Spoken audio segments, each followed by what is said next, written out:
Good evening friends. आज हम अपना स्टार्ट करने जा रहे हैं पार्ट 7।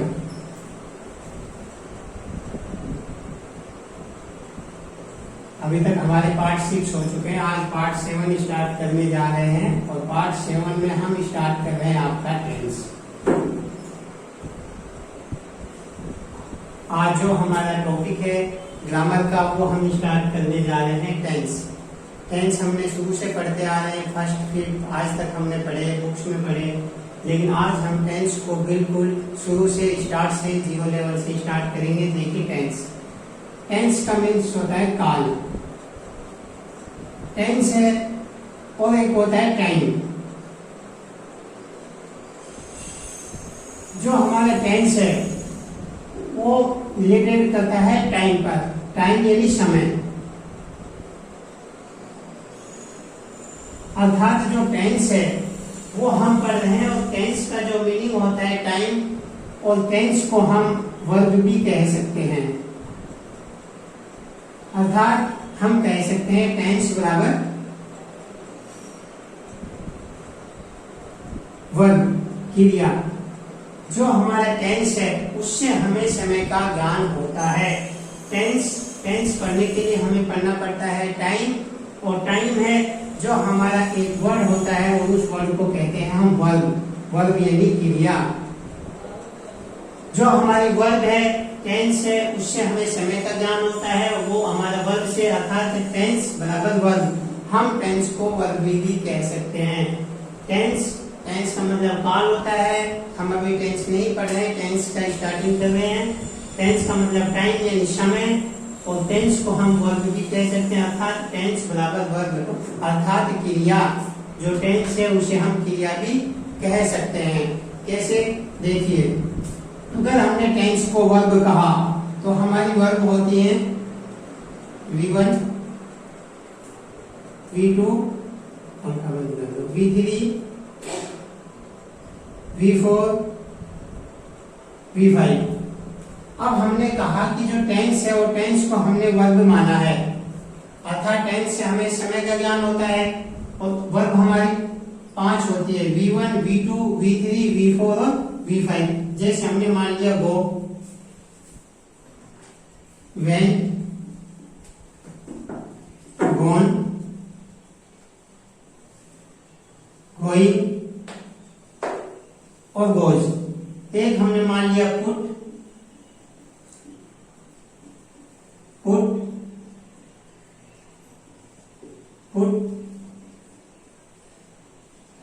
पुटिंग और पुट्स।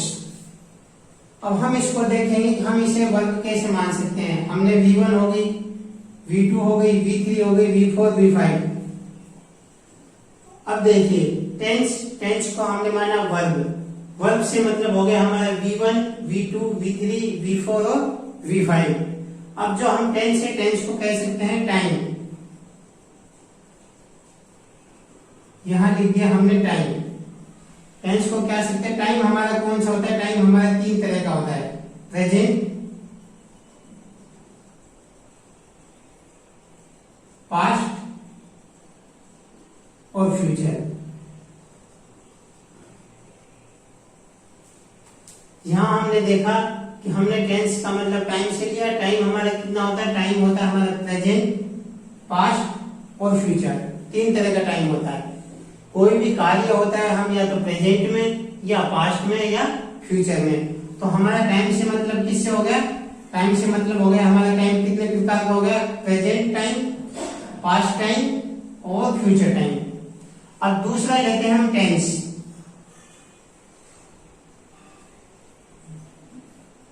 टाइम हमारा कितने प्रकार का? 3 प्रकार का, प्रेजेंट, पास्ट और फ्यूचर। अब जो हमारा टेंस है, टेंस हमारे 2 ही होते हैं, एक होता है प्रेजेंट टेंस और एक होता है पास्ट टेंस। फोटो नहीं करता है। एक होता है टेंस, देखिए, एक प्रेजेंट टेंस, एक होता है पास्ट टेंस।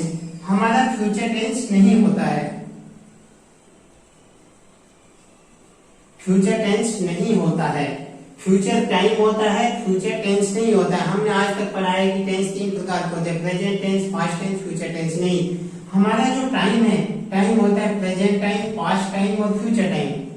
और जो टेंस है, टेंस हमारा दो ही तरह का होता है, प्रेजेंट टेंस और पास्ट टेंस, फ्यूचर टेंस नहीं होता है। अब इसको हम सत्यापित करते हैं कैसे नहीं होता है हमारा फ्यूचर टेंस, कैसे नहीं होता है, क्योंकि टेंस का मतलब होता है वर्ब से। टेंस है जिसका मतलब संबंध है किससे, वर्ब से। और वर्ब हमारी कौन कौन सी होती है, V1, V2, V3, V4, V5। अब देखिए हम एक एक करके पढ़ते हैं। पहले हम पढ़ते हैं V1 को, यहां तक देखिए, लिख लीजिए। हमने देखा टेंस, टेंस का मतलब हमने लिया वर्ब से। टेंस किसके बराबर होती है, वर्ब से। और हमारा जो टाइम है, वर्ब से किसका पता चलता है, टाइम का, समय का। टाइम हमारा तीन होता है, present time, past time, future time. उसके बाद हमारा टेंस दो तरह का होता है, प्रेजेंट टेंस और पास्ट टेंस। फ्यूचर हमारा टेंस नहीं होता है। अब इसको आगे देखते हैं। फिर हमने यहाँ देखी वर्ब, अब इनको हम एक एक को पढ़ते हैं कि फ्यूचर टेंस कैसे नहीं होता है।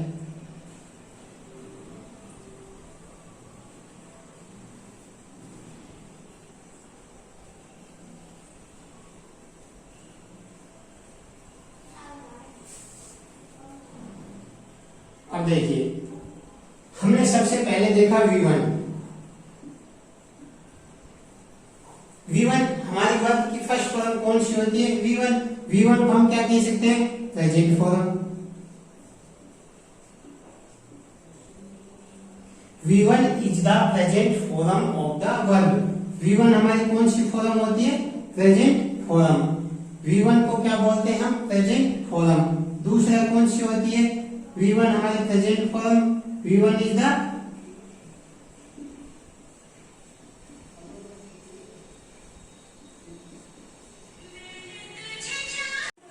हमने देखा V1 is the present form of the verb.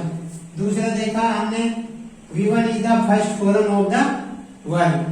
तो हमारी जो V1 है उसको हम प्रेजेंट फॉर्म भी बोलते हैं, V1 है उसको हम फर्स्ट फॉर्म भी बोलते हैं। और जो V1 है हमारी वो है plural form of the verb.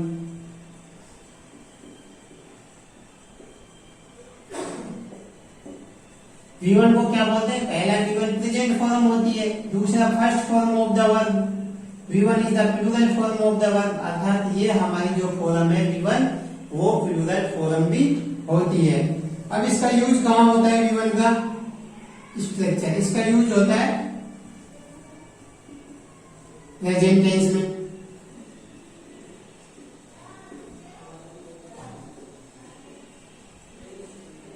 हम अभी टेंस नहीं पढ़ रहे हैं, खाली टेंस की शुरुआत स्टार्ट किया है। अभी हम पहले टेंस है जिसको शुरू से पढ़ेंगे, उसके बाद टेंस स्टार्ट करेंगे। तो हमने देखा कि जो V1 है उसका यूज कहाँ किया जाता है, V1 का यूज किया जाता है प्रेजेंट सिंपल टेंस में। और जो इसका स्ट्रक्चर होता है, इसका होता है सब्जेक्ट लिखा जाता है, V1 लिखी जाती है प्लस अदर वर्ड या ऑब्जेक्ट, ये इसका स्ट्रक्चर होता है।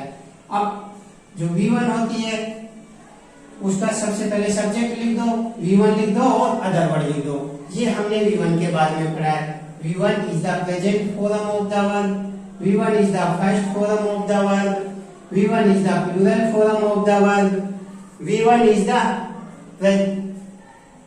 Plural form of the verb. अर्थात कोई भी हमारा प्लूरल सब्जेक्ट है, सब्जेक्ट हो गया, उसके बाद V1 हो गया प्लस अदर वर्ड हो गया।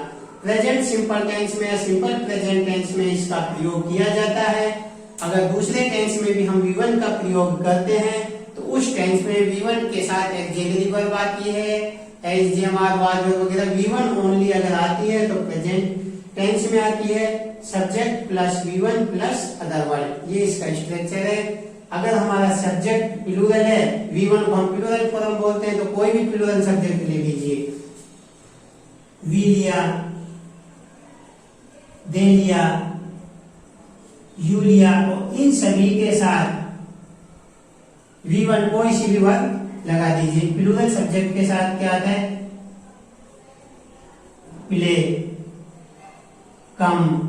अर्थात हमने कोई भी प्लूरल सब्जेक्ट ले लो, subject plural verb plural, subject plural ले लो, उसके साथ हम V1 लगा दो, ये इसका स्ट्रक्चर है। अब हम देखते हैं V2। V1 हो गया ये हमारा, लिख लीजिए लिखना चाहो तो। अब ये हमारा V1 है। अब हम देखते हैं V2। हम पढ़ रहे हैं टाइम। टाइम हमारा प्रेजेंट होता है, पास्ट होता है और फ्यूचर होता है। टाइम 3 प्रकार का होता है, हमने कहा present time, past time, future time. और टेंस हमारे 2 ही होते हैं, प्रेजेंट टेंस और पास्ट टेंस। फ्यूचर नाम का कोई टेंस नहीं होता है, फ्यूचर टाइम होता है। तो हमने यहाँ पहले देखा कि V1, एक एक प्रयोग को पढ़ेंगे। हमने देखा कि टाइम समय और टाइम को हम वर्ब कहते हैं टेंस को। तब देखते हैं V2।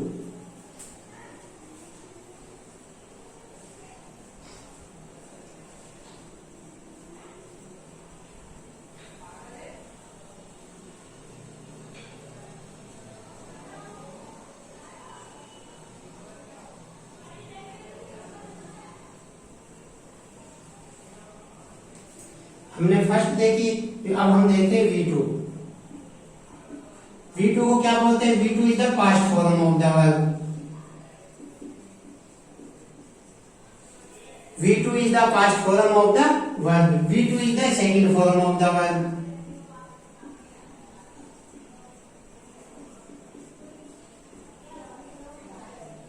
जो हमारी V2 है वर्ब की second form of past tense है। V2 is the second form of the verb. और जो हमारी V2 है वो नो प्लूरल और नो सिंगुलर, अर्थात यह जो हमारी V2 होती है वो ना ही तो प्लूरल होती है और ना ही सिंगुलर फॉर्म होती है। अर्थात सभी सब्जेक्ट के साथ हम V2 का प्रयोग कर सकते हैं, कोई भी सब्जेक्ट है। तो सबसे पहले हमने V1 देखा, अब हम V2 देख रहे हैं। V2 is the past form of the verb. V2 is the second form of the verb और नो प्लूरल और नो सिंगुलर। इसका प्रयोग कहाँ किया जाता है? सिंपल पास्ट टेंस में यूज। V2 का यूज कहाँ किया जाता है? सिंपल पास्ट टेंस में।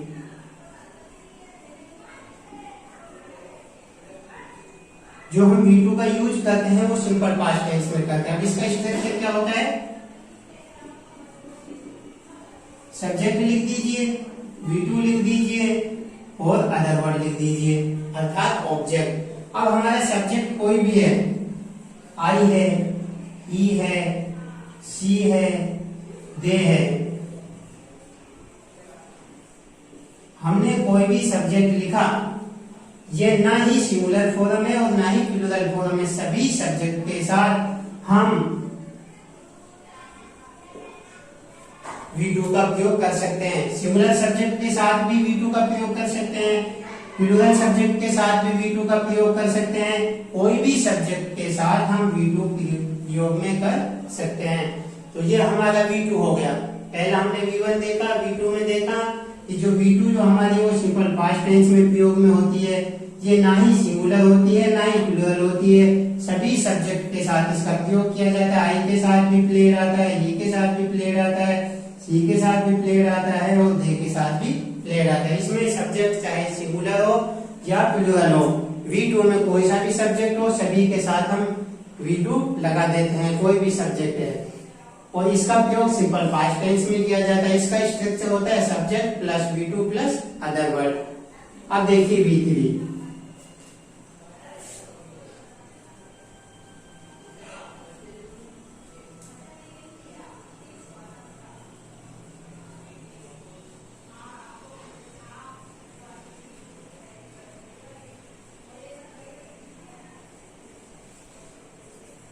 हमने V1 पढ़ी, V2 अब हम पढ़ते हैं V3। V3 is the third form of the verb.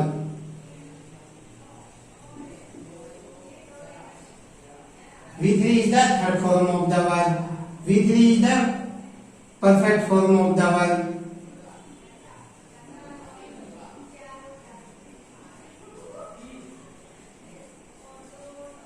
V3 को क्या बोलते हैं? Third form of the verb. V3 को क्या बोलते हैं? Perfect form of the verb. और V3 जो हमारा कैसा फिनिश्ड एक्शन है,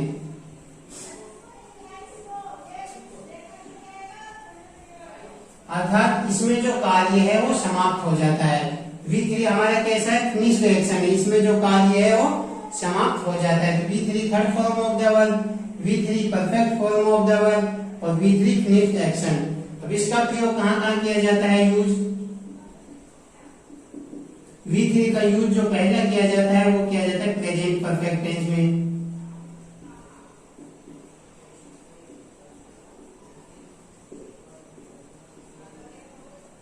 V3 का जो पहला प्रयोग किया जाता है वो किया जाता है प्रेजेंट परफेक्ट टेंस में। और कैसे किया जाता है? सबसे पहले सब्जेक्ट लिख देते हैं, उसके बाद हम हैज हैव लिख देते हैं, उसके बाद हम V3 लिख देते हैं और उसके बाद हम लिख देते हैं other word.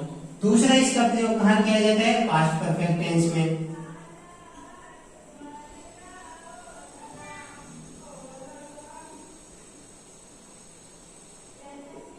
Past perfect tense में सबसे पहले सब्जेक्ट लिख देते हैं, उसके बाद हेड लिख देते हैं, उसके बाद V3 लिख देते हैं, उसके बाद अदर वर्ड लिख देते हैं। जो V3 है उसका जो यूज कहाँ किया जाता है? तो प्रेजेंट परफेक्ट टेंस में किया जाता है, सब्जेक्ट के साथ हैज है, V3 और अदर वर्ड यानी ऑब्जेक्ट।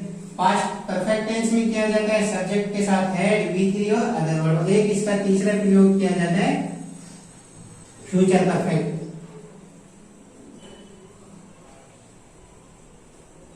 फ्यूचर परफेक्ट टेंस में उसके साथ आता है सबसे पहले सब्जेक्ट लिख देते हैं, फिर से हैव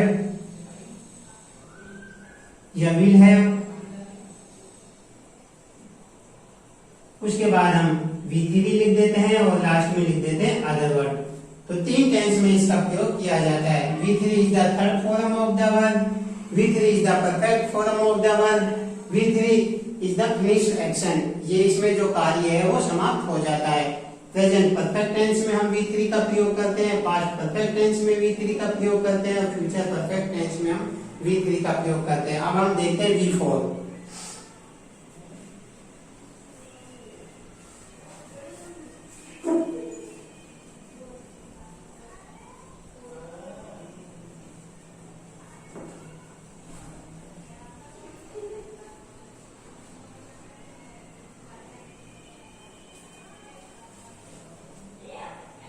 अब हमारी अगली फॉर्म आती है V4।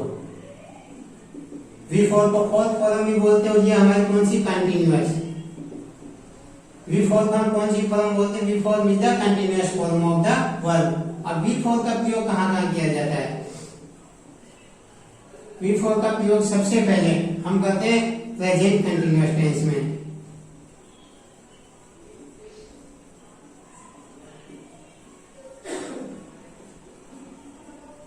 प्रेजेंट कंटिन्यूअस टेंस में करते हैं, उसके बाद हम करते हैं पास्ट कंटिन्यूअस टेंस में भी करते हैं, उसके बाद हम इसका प्रयोग फ्यूचर कंटिन्यूअस टेंस में भी करते हैं। अर्थात V4 का प्रयोग है जो प्रेजेंट कंटिन्यूअस टेंस में भी किया जाता है, पास्ट कंटिन्यूअस टेंस में भी किया जाता है, फ्यूचर कंटिन्यूअस टेंस में भी किया जाता है। जो हमारा V4 है वो भी कौन सी फॉर्म है? कंटिन्यूअस फॉर्म अर्थात ING फॉर्म। इसको हम ING फॉर्म भी बोल सकते हैं। अर्थात V1 के साथ हम ING लगा देंगे तो हमारा हो जाता है V4। V4 को हम ING फॉर्म बोलते हैं। ये कौन सी फॉर्म होगी? कंटिन्यूअस। अब हमारी एक लास्ट बची है, वो है हमारी V5।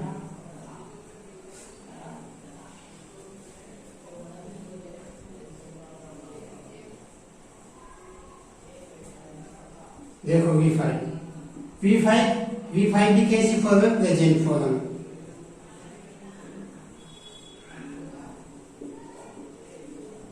V5 is the present form of the verb. और V5 में जो हमारी कैसी फॉर्म है? Singular form.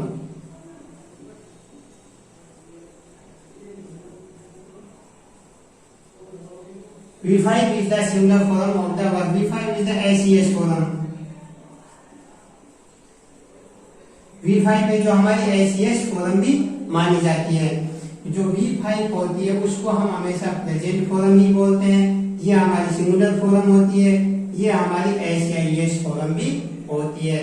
अर्थात V5 को हमेशा एक ऐसी फॉर्म है जिसके साथ SES लगा देने से सिंगुलर फॉर्म हो जाती है। इसका यूज कहाँ किया जाता है? इसका भी प्रेजेंट टेंस में किया जाता है, लेकिन इसमें सब्जेक्ट कैसा होना चाहिए? सिंगुलर। सिंगुलर सब्जेक्ट के साथ हम इस वर्ब का प्रयोग करते हैं।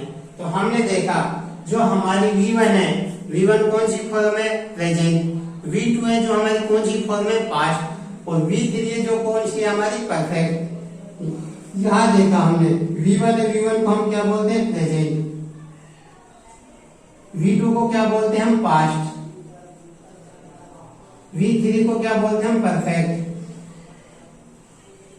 और V4 को क्या बोलते हैं कॉन्टिन्यूअस, और V5 को भी क्या बोलते हैं प्रेजेंट। लेकिन ये जो प्रेजेंट है ये कौन सी फॉर्म है, सिंगुलर फॉर्म है, और ये जो प्रेजेंट है ये कौन सी फॉर्म है, प्लूरल फॉर्म। अर्थात इसके साथ जो सब्जेक्ट है वो प्लूरल होना चाहिए, इसके साथ सब्जेक्ट है सिंगुलर। तो हमने देखा कि V1 है present form, V2 past form, तो इसमें हमारी कोई भी फ्यूचर फॉर्म आई ही नहीं। तो अगर फ्यूचर फॉर्म नहीं आई तो हमारा फ्यूचर टेंस भी नहीं होता, फ्यूचर टाइम होता है, क्योंकि इसमें हमारी कोई सी भी फॉर्म में ये नहीं है कि यह फॉर्म है जो हमारी फ्यूचर फॉर्म है। तो इसलिए हमारे टाइम 3 होते हैं, प्रेजेंट टाइम, पास्ट टाइम और फ्यूचर टाइम। टेंस 2 ही होते हैं, प्रेजेंट टेंस और पास्ट टेंस। इसी तरह से अब हम देखते हैं टेंस। आज हमने ये देखा है, थोड़ा सा अब हम देखते हैं टेंस की शुरुआत करने से पहले, अभी हमने टेंस स्टार्ट नहीं किया है, टेंस की शुरुआत करने से पहले हमें पर्सन का पढ़ना भी जरूरी है।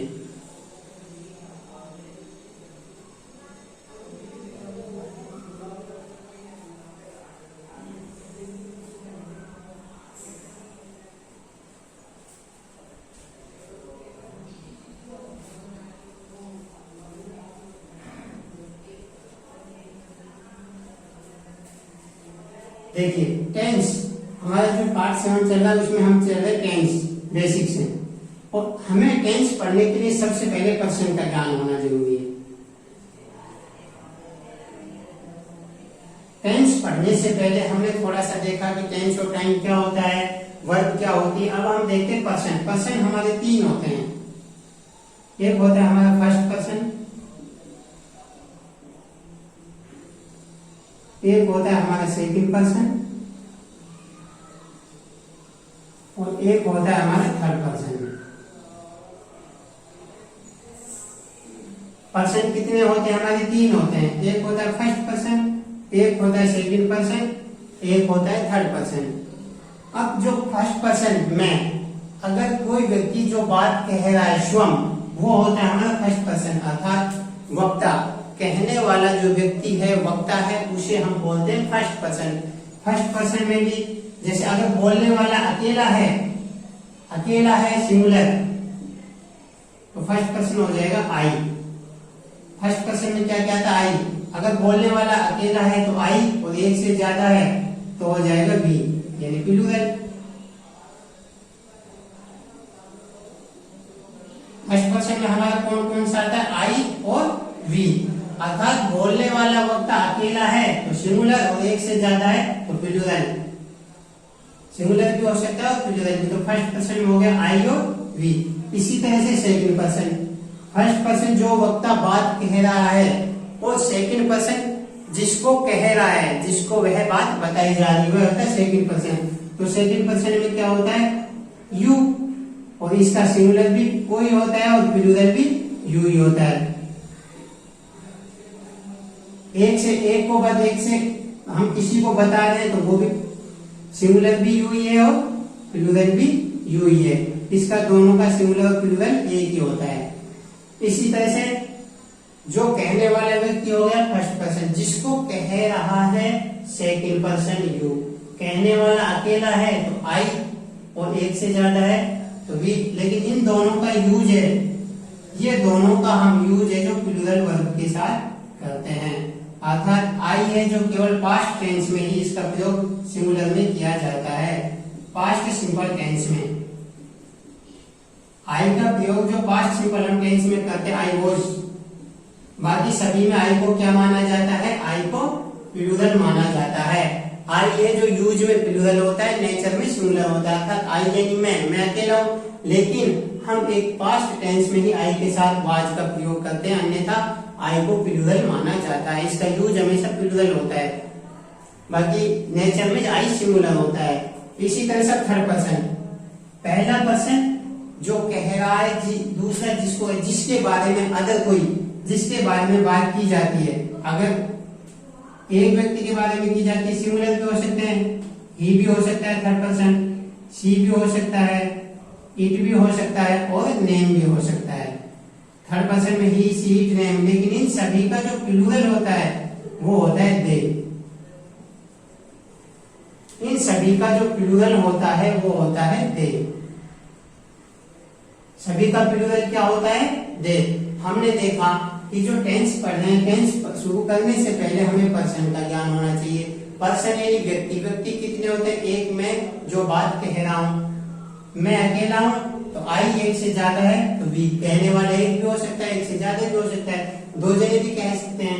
इसी तरह से सेकंड पर्सन जिसको कह रहा है वो हो गया second person you. You plural होता है। और थर्ड पर्सन जिसके बारे में बात की जा रही, जो यहाँ पे मौजूद नहीं है, जो हमारे पास में नहीं है, जिसके बारे में हम बात कर रहे हैं, वो हो गया ही, शी, इट और नेम। और इन सब का जो प्लूरल होता है वो होता है दे।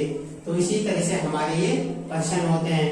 तो हम अब टेंस स्टार्ट करेंगे, लेकिन उससे पहले ये हमने शुरू किया था कि टेंस है जिसका मतलब होता है वर्ब से। ये हमें टाइम के बारे में बताता है। टाइम 3 प्रकार का होता है हमारा, present time, past time, future time. Tense हमारे 2 प्रकार के होते हैं, प्रेजेंट टेंस और पास्ट टेंस। फ्यूचर टाइम होता है। उसके बाद हमने वर्ब पढ़ी, V1, V2, V3, V4, V5। उसके बाद हमने पर्सन पढ़ा। पर्सन में हमारा फर्स्ट पर्सन में हो गया आई और वी, सेकंड पर्सन में यू, थर्ड पर्सन में ही, शी, इट, नेम और सभी का प्लूरल होता है दे। अब एक चीज और देखिए, यहाँ हमारी होती है, एक तो होता है नाउन और एक हमारी होती है वर्ब।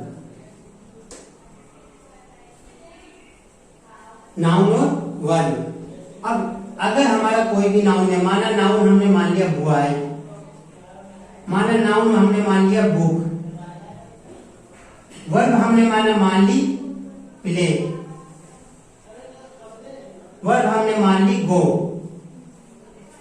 आपको 2 चीज हमेशा ध्यान रखनी, अगर नाउन के साथ हम क्या कर देते हैं, नाउन के साथ प्लस कर देते हैं एस या ईएस, नाउन के साथ क्या प्लस कर देते हैं एस या ईएस, तो हमारा जो नाउन है वो क्या हो जाता है, प्लूरल।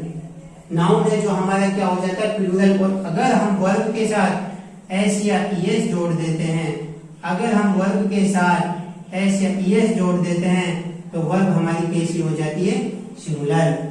अर्थात नाउन के साथ एस या ईएस जोड़ देने से नाउन तो हो जाता है प्लूरल। जैसे बॉय, बॉय हमने जोड़ दिया एस, बॉयज, तो बॉयज हमारा कैसा होगा, प्लूरल, एक से ज्यादा लड़के। बुक, एक ये बुक्स, एक से ज्यादा बुक प्लूरल होगी। इसी तरह से प्ले, प्ले यानी हमारी वर्ब हमेशा प्लूरल होती है और प्लूरल किस में मानी जाती है, प्रेजेंट सिंपल टेंस में। तो प्ले के साथ अगर एस ईएस जोड़ देते हैं तो ये हो जाता है प्लेज, गोज।